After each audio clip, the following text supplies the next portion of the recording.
실직한 가장들이 이제 어려움을 많이 당하죠. 요새는 갑자기 실직을 많이 당하니까 어려움을 당하시는 분이 많습니다. 실직을 당하면 뭐가 가장 힘들 것 같습니까? 가족들에게 알리는 것이 가장 힘든 일이다 그럽니다. 여전히 전에와 똑같이 가족을 건사해주고 책임져주기를 생각했던 가장이 오늘 갑자기 내가 해고가 됐다 이렇게 말하는 것이 어렵다는 것입니다. 왜냐하면 그 실망스러운 모습이 보는 것이 너무나 고단하기 때문에 그렇습니다. 그 많은 사람들이 어떤 사람은 1년, 2년 이렇게 산으로 출근했다가 와서는 직장에 갔다 왔다 그렇게 얘기하고 월급은 대출로 이제 갖다 주고 이러다가 결국은 나중에 가서 이제 더 큰 어려움을 당한 사람이 있기도 하고 있습니다. 그래서 이 실직을 당하다 보면 실직 자체보다 더 두려운 것은 주변 사람의 반응이 너무 좋죠. 내가 실직했다는 소리를 듣고 실망과 절망에 빠지는 가족들, 또 한편으로는 나를 미워하는 사람들, 싫어하는 사람들이 아이고 잘 됐구나 이런 그 느낌들, 이게 싫은 것이 아니겠습니까? 그래서 10절 42편을 보면 환난을 만한 한 성도가 그 극복기를 여기에 기록을 하고 있습니다. 그런데 이분도 가장 힘들었던 것이 주변 사람들의 반응이죠. 반응인데, 그래서 42장 우리가 10절에 보면 내 뼈를 찌르는 칼같이 내 대적이 나를 비방하여 늘 내게 말하기를 내 하나님이 어디 있느냐 하는 거다 그랬습니다. 저는 이렇게 잘 되고 잘 나갈 때는 늘 와서 아첨받은 사람들, 어느 날 갑자기 사업이 망하거나 실직하거나 그렇게 해서 이 세상에 사는 삶이 좀 어려워지자 주변 사람들 하는 얘기가 뭐 직접 말로는 안 했겠죠. 하여튼 그 뉘앙스가 네가 그렇게 섬기고 찾던 하나님 어디 가고 너가 그 꼴로 살아가냐 이렇게 하더라는 얘기인 것입니다. 그래서 똑같은 일을 당했는데 근데 이 성도가 이렇게 이제 어려움 가운데서 다시 회복으로 나가는데 회복이 됐다는 것이 살림살이가 나아졌다는 것이 아닌 것입니다. 그가 신앙을 회복하고 나니까 나머지 문제가 회복됐다 그런 뜻인 것입니다. 우리는 이 사람의 반응을 넘어서는 길은 한 가지밖에 없습니다. 우리가 이 초점을 하나님의 초점을 하나님께로 옮길 때 가능해진 것입니다. 그래서 사람들이 나에게 어떻게 반응하는가 아니고 하나님께서 나에게 어떻게 말씀하시고 반응하고 계시는가 여기에 초점을 맞추고 나면 그러니까 주변 사람들의 반응이나 모든 것을 이겨낼 수 있게 될 것입니다. 그래서 우리 오늘 이 시편 42편 읽은 사람 보면 지금 성도를 보면 이분은 자기 인생을 크게 세 계로 나눌 수가 있습니다. 첫 번째는 춥고 배고픈 환경에 살 수 있었습니다. 첫 번째 환난의 시기를 살았죠. 그래서 6절을 첫 절을 보면 길게 나와서 6절 첫 절을 봅니다. 하나님이여 내 영혼이 내 속에서 낙심됨으로 내가 요단 땅과 헤르몬과 미살산의 수주를 기억하나이다. 주의 폭포 소리 깊은 바다가 서로 부르며 주의 모든 파도와 물결이 나를 휩쓸었나이다 그랬습니다. 이 헤르몬 산은 이스라엘의 땅 영토 중에 제일 북쪽에 있는 산입니다. 이게는 1년 사시사철 눈이 녹지 않는 아주 높은 굉장히 추운 산입니다. 그래서 여러 개의 봉우리가 있는 그 중에 이살봉이라는 봉에 올라가서 이분이 이제 기도했던 얘기 나왔습니다. 삶이 힘들고 어려우니까 우리가 삼각산 옛날에 기도하는 것처럼 아마 이분이 이때 헤르몬산 미살봉으로 아마 기도하러 가지 않았나 그렇게 생각이 됩니다. 그리고 또 한편은 이제 이분의 삶의 현실을 그렸다는 겁니다. 춥고 배고픈 시기였다는 것이죠. 거기에 가장 추운 곳 헤르몬산에 올라가서 미살봉에 앉았으니까 지금 그게 기도를 하러 갔든지 그렇지 않은 자기 현재 삶이 높은 산 헤르몬산처럼 차갑게 바람을 불고 춥고 배고픈 시기를 보냈던 그런 자기 그 오랜 옛날을 회고하고 있는 것입니다.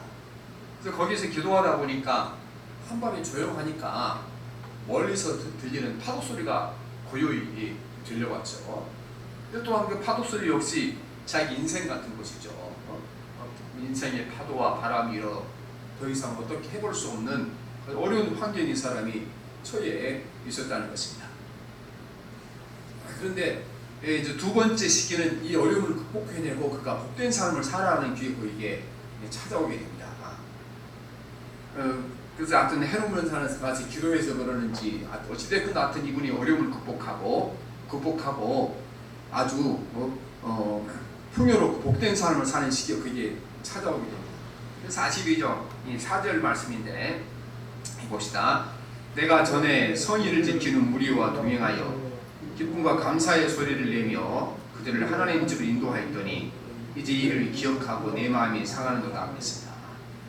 전에 이 사람이 잘 돼서 이웃 사람들이 와서 당신 어떻게 그렇게 모든 일이 잘 되고 자녀들도 잘 되냐 그랬더니 예수를 잘 믿어서 그런다. 교회 다녀서 그런다. 그리고 사람들이 예수님이 믿으면 저게 된가 보다 생각을 하고 함께 나도 그러면 다음 주에 당신 교회 갈 때 데려가 주세요. 그렇게 해서 많은 사람들이 이 사람이 잘 되는 것을 보고 성전에 데려다가 예배를 드리게 하고 앉혀놓고 함께 예배를 드리고 이런 복된 삶을 살았다는 것입니다.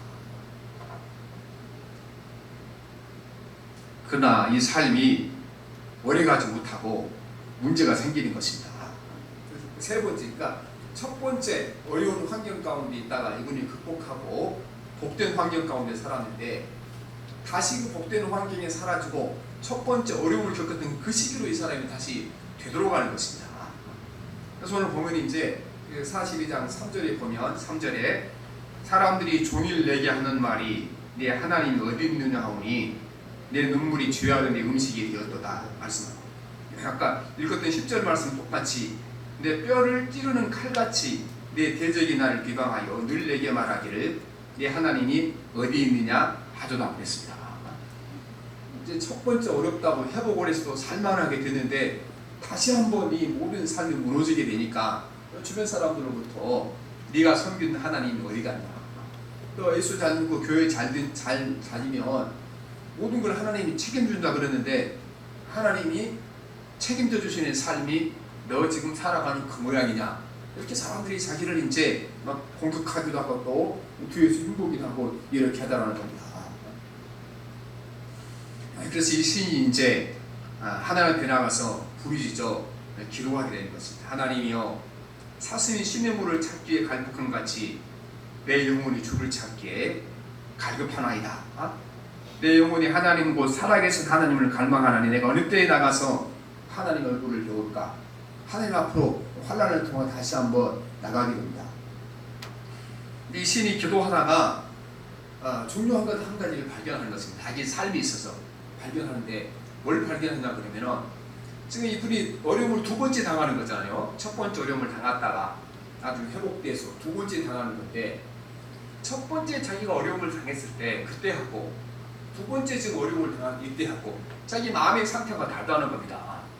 실제로는 첫 번째보다 지금 두 번째 당하는 고난이 덜한 건데, 근데 첫 번째 고난 당할 때는 자기 마음 가운데 하나님이 주시는 평안이 있었다는 거예요. 평안.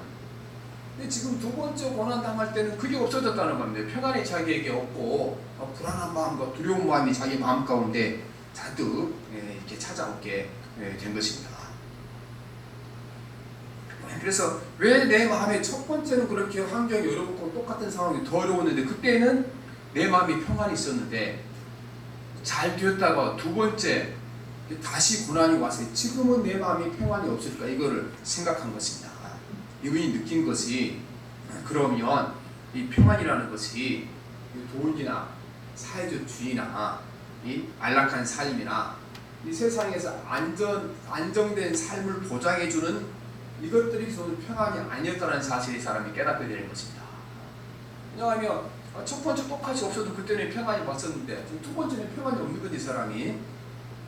그래서 이 참된 평안이라는 것이 돈과 사회적 주의나 또 내 현실의 삶이 안전을 책임져주는 모든 보장해주는 그런 것들이 자기에게 평안을 주는 것이 아니라고 깨닫게 된 것입니다. 오늘도 우리는 모든 사람이 이 사실을 깨닫고 있습니다. 평안이라는 것은 이 세상의 물질과 성공과 또 세상에서 안전하다고 생각하는 것도 우리에게 줄 수 없다는 우리에게 깨달아 주는 것입니다. 이제 그 세상에서 안전하다고 생각하는 것들, 돈이나 지위나 권세나 건강, 이것들을 다 갖추고 있는 사람들을 마음이 평안이 없습니다. 왜 평안이 없는 줄 아십니까? 전에 없을 때는 없어서 이제 평안이 없었는데 다 소유하고 나면 이제는 그 다른 것이 평안을 빼앗아가죠. 무엇을 빼앗아가냐면 이것이 혹시 없어지면 어떡하나? 지금은 건강한데 건강하지 못하면 어떻게 하나? 지금은 사업이 잘 되는데 다들 어렵다 그러는데 내 사업도 잘못되면 어떡하나? 그래서 인간의 평안이라는 것은 잘 돼도 없어도 평안이 없는 거고 있어도 평안이 없는 거니까 인간의 참된 평안이라는 것은 세상에 있는 것을 얻을 수 있는 것이 아니라는 것입니다. 그래서 예수님께서 이 땅에 오실 때 천사가 뭐라고 선포했습니까? 하늘에는 영광이요 땅에는 평안이다. 예수님께서 이 땅에 오실 때 우리가 참된 평안을 가지고 오셨지 이 세상에는 참된 평안을 줄 수가 없게 되는 것입니다. 근데 지금도 수많은 사람들이 이 거짓 평안을 속고 살아가는 것입니다. 내가 어느 정도 웬만큼의 물질을 가지고 있으면, 웬만큼 사회적 지위를 가지고 있으면, 웬만큼 내 어떤 세상적인 삶이 안전을 보장하려면 어떤 것을 갖추고 있으면 내게 평안이 올 거라 생각하고 있는데 그게 속고 있는 것입니다. 거기에 평안이 없습니다. 바로 이 시인이 그걸 깨달은 겁니다. 그거를. 그래서 내 평안, 내 마음의 평안이라는 것이 이 돈이나 사회적 지위나 그렇지 않으면 내 이 세상에 안정된 삶을 보장해주는 그런 것들이 내 평안을 유지하는 것이 아니라는 사실을 깨닫게 되는 것입니다. 그래서 왜 그런 평안이 없는가? 그가 그 시선을 하나님을 향하지 못하고 세상을 향했기 때문에 사실을 깨닫게 되는 것입니다. 첫 번째 어려움을 당했을 때는 오늘 우리가 그 1절에 읽을 말씀대로 하나님이여 사슴이 신의 문을 찾기에 갈급한 같이 내 영혼 줄기 찾기를 갈급하다이다. 오직 하나님만 바라보고 그분의 음성 듣기를 바라보고 그분을 만나기를 간절한 소망 이것만 가지고 살았으니까 비록 가진 것은 없지만 그가 그 시선이 오직 하나님께로 향하고 있었고 하나님만 바라보고 살았으니까 마음에 평안이 있었죠.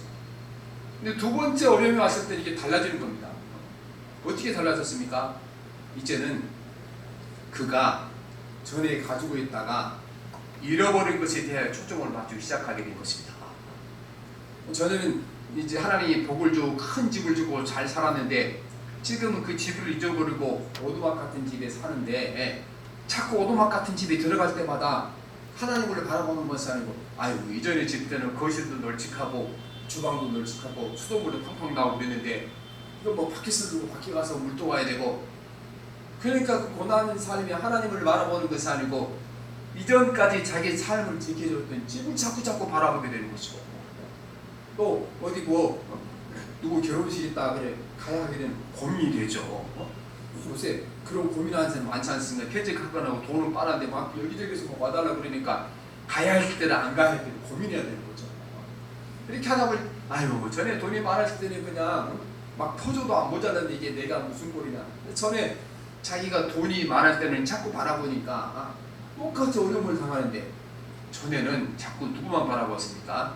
자기 시선이 하나님 그분에게만 가 있었고 또 하나님을 만나서 하나님이 복 주시길 바라는 그 마음밖에 없었는데 아니 두 번째 어려움을 당하고 나니까 자꾸 이전에 자기가 잃어버린 것에 대하여 고의로 관심이 가 있고 초점이 가 비전이 거기 가 있다는 것입니다. 그래서 이분이 깨닫게 된 겁니다. 내가 내 시선을 하나님께 향하지 못하고 내가 잃어버린 것에 대하여 돈과 물질과 세상 것과 내게 안전을 보장해준다고 생각하는 거기에다가 시선을 두고 있기 때문에 내가 이렇게 불안하고 마음이 두렵거나 생각하고 있는 것입니다. 그런 헤르몬산 같은 추운 인생과 또 태풍과 바람이 치는 그 태풍 같은 어려운 환경에 살 때 그때 그의 시선이 항상 하나님께 있었지만 지금은 그의 시선이 하나님께로부터 세상으로 옮겨가 있다는 사실을 깨닫게 된 것입니다.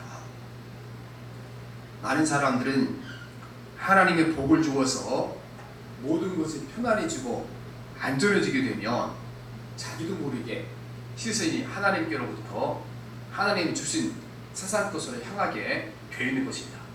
그래서 구약성에 신명기에 율법을 주실 때마다 늘 그거를 반복해서 말씀하지 않습니까? 너희가 부요해지며 잘 살게 되면 너희 시선이 너 부러가게 될 것이고 나를 멀리하게 될 거다. 그때를 조심해라. 계속해서 공부하겠지만 결국 이스라엘 백성들이 이 경고를 깨닫지 못하다가 나중에 수많은 고통과 역정을 당하게 된 것입니다.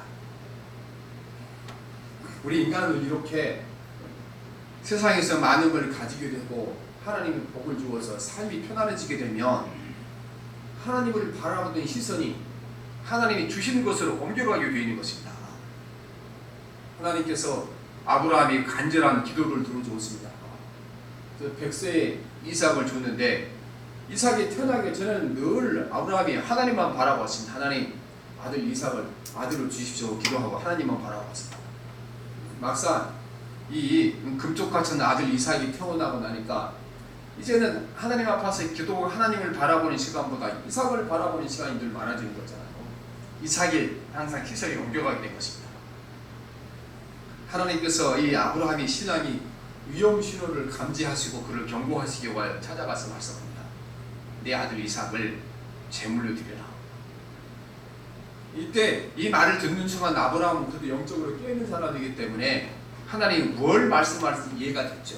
아, 내가 이 아들 이삭을 주기 전에는 하나님을 바라보고 그분 앞에 무릎 꿇고 살았는데 이 아들이 생기고 난 후에 내가 늘 쟤만 바라고 하고 이러고 살다 보니까 하나님이 얼마나 속상했냐. 그리고 결단을 내렸어요. 내가 아들을 잃더라도 주의 약속을 믿고 하나님이 이 아들을 나에게 후손으로 준다고 말씀하셨으니까 책임질 거다. 그리고 아들을 드리라는 하나님 명령이 순종하게 되는 것입니다. 아브라함이 바꾼 것처럼 시선을 바꾼 겁니다. 하나님 쪽으로 가 있다가 아들이 생기니까 시선과 관심이 이삭에게 가 있다가 하나님이 경고의 말씀을 하나님 내가 잘못됐습니다. 이 시선을 내가 내려놓고 다시 하나님께로 시선을 옮겨가겠습니다. 그렇게 말하는 것입니다. 사도 바울은 복음을 전하면서 감내하기 어려운 많은 고난을 당했습니다. 성경 여러 곳에 이 복음을 전하면서 당한 고통을 기록해 놓고 있습니다. 배에 가서 이제 난파선 사고가 나서 죽을 뻔했고 감옥에로 수없이 갔고 매로 수없이 맞았고 사람들이 조롱을 당하게 하고 도를 받기도 하고 있습니다. 근데 이 바울이 생각하기를 하나님 내가 뭐 월급 받고 일한 것도 아니고 내 삶 전부를 이렇게 헌신하는데 어떻게 이렇게 내 인생에 고생이 많고 힘든 일이 많습니까? 바울도 그렇게 기도했습니다. 내 기도하다가 하나님께로부터 그가 대답을 드렸는데 그가 하나님께 드린 대답이 고린도후서 1장 8절 9절입니다. 형제들아 우리가 아시아에서 당한 환난을 너희가 모르기를 원하지 아니하노니 힘의 격도로 심한 고난을 당하여 살 소망까지 끊어지고 우리는 우리 자신이 사형 선고를 받은 줄 알았으니 이는 우리도 자기를 의지하지 말고 오직 죽은 자를 다시 살리시는 하나님만 의지하게 하려 하심이라 말씀하십니다. 바울에게 왔던 수많은 고통과 역정이 왜 왔는가? 바울이 성령을 통해 깨달은 것은 그 관심이 나에게 있어서도 안 된다. 나를 의지해서도 안 되고 하나님만 의지할수록 내 초점을 바꾸도록 내 관심을 바꾸도록 이 고난을 주셨다고 말씀하시는 것입니다. 그러니까 그리스도인들의 고난에 대하여 이거는 정답이 없습니다. 여러 가지 이제 이론이 나오겠지만 오늘 이 고난의 목적 중에 하나가 우리 시선을 하나님께로 바꾸시기 위한 방법인 것입니다. 오늘 여기 시편 40편을 기록한 사람도 마찬가지죠.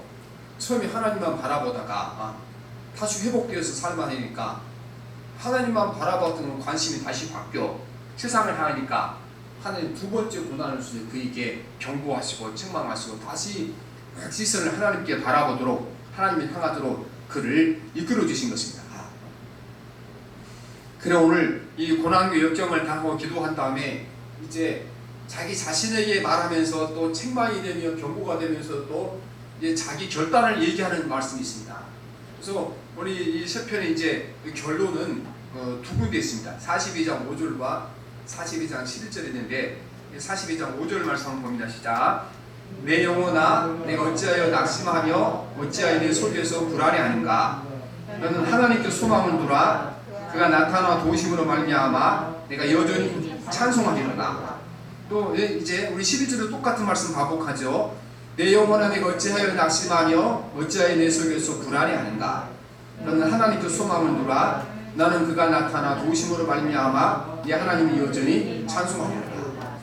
이 찬송시를 이 신이 지었는데 똑같은 말을 반복하는 것이 찬송시에 지금 목적이 어디 있다는 겁니까? 강조점이 어디 있다는 겁니까? 이거를 강조하는 거거든요. 근데 원래 이 42편은 43편과 한 개의 시예요. 근데 그 장절을 나누는 사람이 착각을 해서 43절로 바로 떼놓은 건데 요즘 이제 공동 번역 같은 데는 그래서 이 43장이 없어요. 42장이 함께 포함되어 있으니까. 43장에 또다시 이제 똑같은 말을 강조를 하고 있습니다. 43장 5절 봅니다. 시작. 내 영혼아 내가 어찌하여 낙심하며 어찌하여 내 속에서 불안해하는가. 너는 하나님께 소망을 두라. 그가 나타나 도우심으로 말미암아 내 하나님 여전히 찬송하리로다. 그래서 이분이 네가 왜 불안하냐, 내 평안이 없냐. 그가 기도하고 주님 앞에 묵상하기 전에는 내가 안정된 삶을 살아갈 수 있는 집을 잃어버렸어, 또 직장을 잃어버렸어, 또 자식들이 이렇게 앞길이 잘 열리지 않아서, 또 여러 가지 육신의 병이 들어서 그래서 내 마음이 불안하다 이렇게 생각을 했는데 이분이 기도하다가 깨닫는 것이 그게 아니다. 내가 지금 불안해하고 평안이 없는 것은 내 집과도 상관없는 거고 내 저금 통장하고 상관없는 거고 내 건강과 상관없는 거다. 뭐가 내 마음 가운데 불안과 평안을 결정짓는 건가? 내 시선이 결정되는 거다. 시선이. 그래서 내 영혼아 여호와를 바라보라. 하나님께 소망을 두라. 그리하면 평안 얻을 거라고 말씀하고 계시는 것입니다. 오늘 우리가 모든 예수 믿는 사람들이 주님 우리에게 주시게 약속하시니 이 평안에 대해 너무 무관심한 것이네. 내 마음이야 평안하지 않던 그냥 돈만 많으면 되는 거고 세상에 나가서 경쟁이 이기면 되는 것이고 이렇게 살아갈 때가 너무 많은데 우리는 우리 마음 가운데 평안을 주게 되는 것입니다. 평안이 없는 사람에게 행복은 없습니다. 평안이 없는 사람에게 삶의 의미가 없다는 것입니다. 평안이 있는 사람이 행복이 있고 삶이 안식이 있고 쉼이 있는다고 말씀드렸습니다. 그러나 그 평안은 우리가 넉넉할 만큼 재산과 넉넉할 만큼 돈을 모두 오는 것이 아니고 시선을 우리가 바꿀 때인 것입니다. 돈을 바라보는 시선이 하나님을 바라보는 시선으로, 또 세상을 바라보는 시선이 하나님을 바라보는 시선으로 바뀔 때 오는 것이 가능해진 것입니다. 여러분들은 하나님을 간절히 갈망하고 그 갈망이 너무 강하여 세상의 다른 갈망들이 힘을 잃고 희미해질 때 그때 우리 마음 가운데 진정한 평강이 찾아올 줄 믿습니다. 그러므로 오늘 시편 40편의 시를 기록한 이 시인, 이 성도, 이분이 하나님을 갈망하고 사모했던 것처럼 우리가 갈망하고 사모하는 마음을 가져야 될 줄 믿습니다. 그래 기도하는 마음으로 그래서 우리 42편 1절 1절 다시 한번 봅시다. 시작. 하나님이여 사슴이 신여물을 찾기에 갈급한 같이 내 영혼이 주를 찾기에 갈급하나이다. 내 영혼이 하나님 곧 살아계신 하나님을 갈망하나니 어느 때에 나가서 하나님 얼굴을 겨울까 같습니다. 사슴이 신의 물을 갈망하는 것처럼 하나님을 갈망하도록 도와주옵소서 이렇게 얘기합니다. 저는요 이 뜻을 잘 알아요. 왜냐하면 제가 그 가장 잘 보는 프로그램이 동물의 왕국이거든요. 그 아프리카 지역이 이제 우기가 지나가면 물이 점점점 마르잖아요.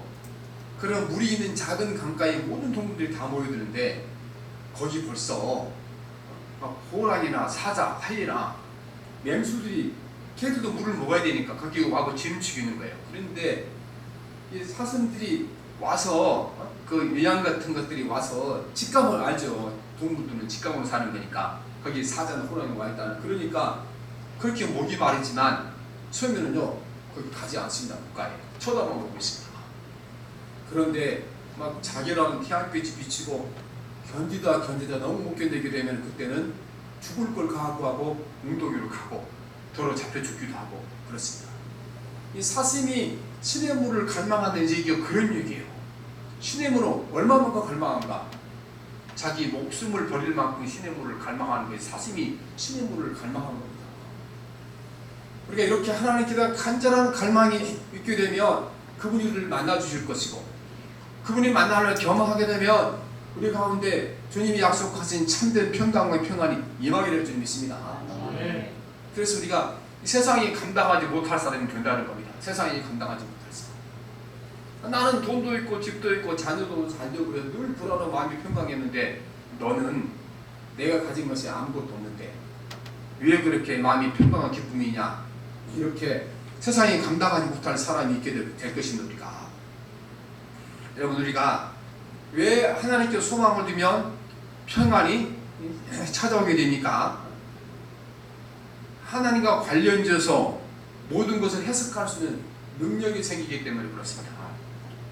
삶이라는 것은 여러분 해석이 중요합니다. 해석이 중요합니다. 모든 사물을 바라볼 때 그 사물을 바라보면서 어떻게 느끼고 어떻게 생각하는가가 굉장히 중요한 것입니다. 이제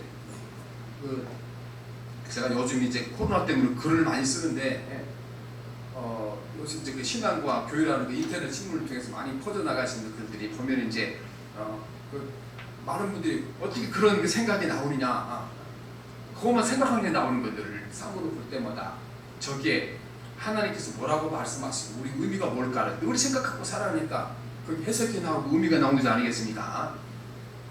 모든 것을 하나님과 관련해서 해석하게 되면 그때 우리에게 평안이 찾아오게 되는 것입니다. 세상의 모든 것은 사건이 결정하는 것이 아니고 그 사건을 바라보는 우리가 해석이 모든 것을 결정하게 되는 것입니다. 해석이. 실제 우리는 모든 인간관계를 하나님과 나의 관계 속에서 바라보고 해석하게 되는 우리 마음 가운데 평안이 찾아올 줄 믿습니다. 요즘 보면 형제간에도 막 형님을 속이고 동생을 속이잖아요. 근데 뭐 이렇게 고발한 사람 있잖아요. 대부분은 고발 안 하죠. 특별한 사람이 형님을 고발하고 누님을 고발하지, 그 웬만한 사람들, 그 평범한 사람은 고발하지 않죠. 왜 고발하지 않습니까? 너와 나 사이를 보는 것이 아니고 아버지와 나의 관계 속에서 형님을 바라보고 동생을 보고 누나를 바라보니까 고발하지 못한 거죠. 우리 아버지가 사랑하는 사람인데 쟤를 고발하고 나면 우리 아버지, 어머니 마음이 얼마나 아플까. 그래서 형제를 바라볼 때는 그거를 나와 형제 사이의 관계로 바라보는 것이 아니고 아버지와 나와의 관계 속에 형제를 바라보니까 형제가 돈을 떼먹어도 나한테 사기를 쳐도 고발하지 않고 넘어가잖아요. 그래서 우리가 우리 마음의 평안을 빼앗아가는 많은 것들을 사실을 보면 인간관계에서 오는 건데, 하나님께서 왜 저 사람 나에게 만나게 하셨는지 그 사람을 보는 것이 아니고 하나님을 먼저 바라보고 그 사람을 만나게 하신 하나님의 뜻이 뭔가를 생각하고 나면 어느 누구라도 내 마음에 하나님께 주신 평강을 빼앗아가지 못할 줄 믿습니다. 오늘 많은 사람들이 이제 이혼율이 자꾸 높아져 가잖아요. 그런데 그때 보게 되면 이제 막 저 사람 때문에 내가 죽겠다 그렇게 얘기하잖아요. 근데 하나님께서 왜 우리를 만나게 해주는 생각하는 법을 배워야 되는 것입니다. 이 이제 가장 좋은 예가 우리가 다윗에서 볼 수가 있습니다. 다윗이 아들 압살롬의 반역을 일으켜 막 쫓겨가게 되잖아요. 신발도 벗고 왕복도 벗고 이렇게 이제 배옷을 입고 가게 되는 겁니다. 이때에 이 시므이라는 사람이 나와서 막 다윗을 저주합니다. 어떻게 저주하냐 그러면 잘됐다, 네 아들이 이렇게 반역을 했는데 이제 너는 꼼짝없이 망했다. 원래부터 왕권이 네 것이 아닌 네가 차지해서 그런다고 막 저주를 한 겁니다. 지금 그렇지 않아도 어려운 상황인데 얼마나 화가 났겠습니까? 그때 요압이 이제 그 다윗 왕이 이렇게 말합니다. 왕이시여, 내가 이렇게 왕이 어려울 때 저렇게 왕을 비방하고 저주하는 저 시므이를 내가 죽이겠습니다. 그렇게 말합니다. 근데 이 다윗이 시므이와 자기와 관계만 보았으면 죽여야 되겠죠. 아유, 저런 못된 놈이네, 가서 당장 죽이고 가라. 다윗이 근데 그 어려운 상황에서도 시므이를 바라볼 때 그렇게 보지 않습니다. 하나님 얼굴을 먼저 바라보고 시므이를 바라봅니다. 하나님과 나의 관계 속에서 시므이가 누군가를 바라보게 되는 것입니다. 사무엘하 16장 10절에 보면 다윗이 이렇게 말합니다. 왕이 이르되 수루의 아들 아들들아, 내가 너희와 무슨 상관이느냐? 그가 저주하는 것은 여호와께서 그에게 다윗을 저주하라 하시느니 내가 어찌 그리하였느냐 할 자가 누구겠느냐 하고 말합니다. 다윗은 그 저주를 들을 때마다 하나님께서 이 사람을 이용해서 이 스무이를 이용해서 나의 죄를 꾸짖고 책망하겠구나 이렇게 이제 그러니까 이 스무이를 바라볼 때 자신과 스무이 사이를 바라본 것이 아니고 하나님 얼굴을 쳐다보고 스무이를 바라보고 하나님과 나의 관계 속에서 스무이가 나에게 무슨 역할을 하고 있는가 이거를 바라보게 되니까 그를 죽이지 말라 이렇게 명령할 수 있게 되고 스무이가 그렇게 자기를 저주했지만 그 저주 때문에 다윗의 마음 가운데 평안이 깨지지 않았고 평강이 깨지지 않았다는 것입니다. 우리는 이렇게 우리를 힘들게 하는 사람들 저주하는 사람 바르게 되면은 그냥 바로 그 일 꽂히는 거죠. 하나님께 대한 생각은 새카맣게 잊어버리죠. 내가 목사인지도 잊어버리고 내가 장로인 것도 잊어버리고 내가 권사인 것도 잊어버리고 누구만 보입니까? 나를 비난하고 하는 그 사람만 보입니다. 그러니까 내가 목사인지도 모르고 막 욕하려고 하면 나가되고 내가 장로인지도 모르고 막 나가게 되고 그래서 우리가 보면 뭐 교단적으로나 또 이렇게 노예나 이렇게 너무나 많은 분쟁과 또 다툼이 생기는 다 어디서 생기는 건가? 모든 인간관계를 하나님과 나의 관계 속에서 해석하지 아니하고 그 사람만 바라보니까 어떻게 나를 좀 이렇게 건드리는 사람 힘들게 하는 사람 보게 되면 하나님께 대한 조금 남아있는 관심마저도 싹을 잊어버리고 그 사람만 쳐다보면 문제가 생기는 것입니다. 그래서 다윗처럼 무슨 일을 만났지 어떤 사람을 만나든지 먼저 하나님 얼굴을 쳐다보시길 바랍니다. 나를 속상하게 하고 아프게 하는 사람이 있거든. 오늘 이 시인처럼 하나님을 갈망하마 하나님 내가 주의 얼굴을 뵙기로 원합니다. 주님 얼굴을 배운 다음에 주의 마음을 아는 다음에 저 사람에게 다가가기 원합니다. 이렇게 기도하게 될 때 우리만 평안이 유지될 줄 믿습니다.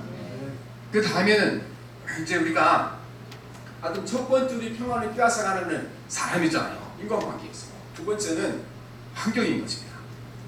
나의 삶이 일어나는 모든 사건과 환경을 하나님과 관련지어서 생각해야 되는 것입니다.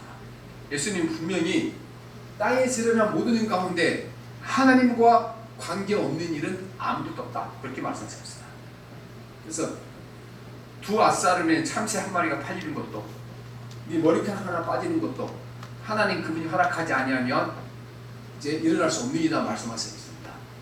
이걸 다수리 해석하게 되면 이 세상에 하나님이 허락 없이 하나님이 모르는 사건 하나님이 관계없는 사건은 하나도 없다는 것입니다. 우리가 하나님께 소망을 둔다면서 이렇게 모든 사건을 하나님과 관련져 해석하는 것입니다. 로마서 8장 28절에 우리가 어떻게 하나님과 관련지어 모든 것을 해석해야 되는가 방법을 가르쳐주죠. 우리가 알거니와 하나님을 사랑하는 자 곧 그의 뜻대로 부르심을 입은 자들에게는 모든 것이 협력하여 선을 이루리라. 세상에 일어나는 모든 것들 나와 하나님과 관계만 바르게 되어 있게 되면 우리를 해롭게 할 것이 아무것도 없다는 것입니다. 내가 망하는 것도 내가 병이 든 것도 나와 하나님과 관계 속에서 그 관계만 바르게 되겠으면 끝내는 선한 것으로 바뀌어질 거 결과는 선한 것을 얻게 될 거라고 말씀하시는 것입니다. 그러니까 모든 우리가 환경을 바라볼 때 모든 환경은 하나님이 결정하시고 하나님이 그 모든 환경과 사건을 주신 것은 한 가지 방법밖에 한 가지 목적밖에 없습니다. 그분이 자녀들이 잘 되기를 바라서 주시는 것입니다. 그분이 자녀들이 행복하도록 주신 것입니다.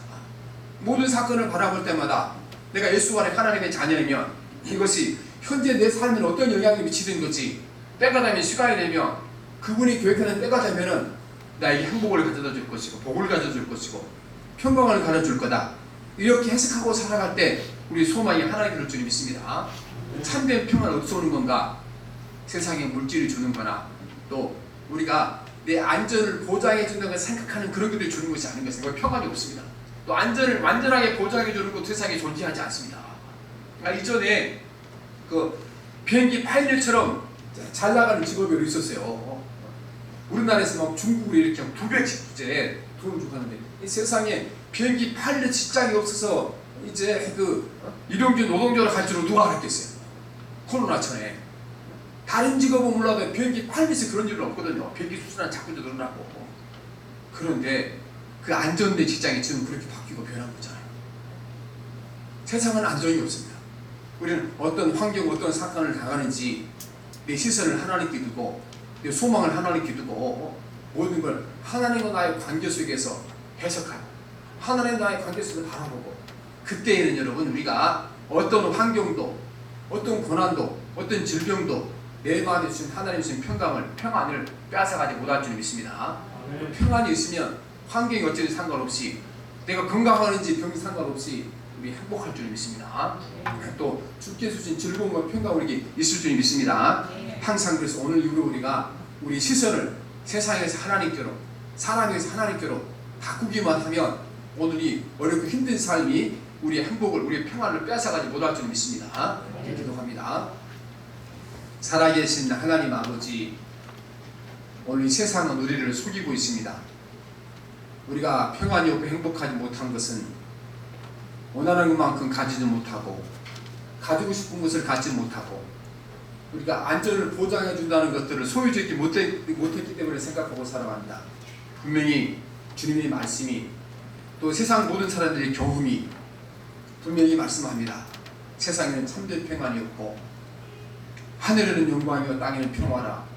주께서 이 땅에 오셔서 예수 그리스도의 마음이 영접하고 살아가는 사람이 평안이 있다고 말씀하셨습니다. 이제 우리가 소망을 하나님께 두게 도와주시옵시고 땅에서 일어나는 모든 것들을 하나님과 나의 관계 속에서 바라볼 수 있는 영적인 능력을 허락해 주시사 그 무엇도 빼앗아갈 수 없는 평안이 우리의 삶에 충만하게 이루어져서 이 코로나 역경도 이보다 더 어려움도 우리의 평안을 빼앗아가지 못하도록 늘 지키시고 도와주시옵소서. 예수님 이름으로 기도합니다. 아멘. 412장. 자,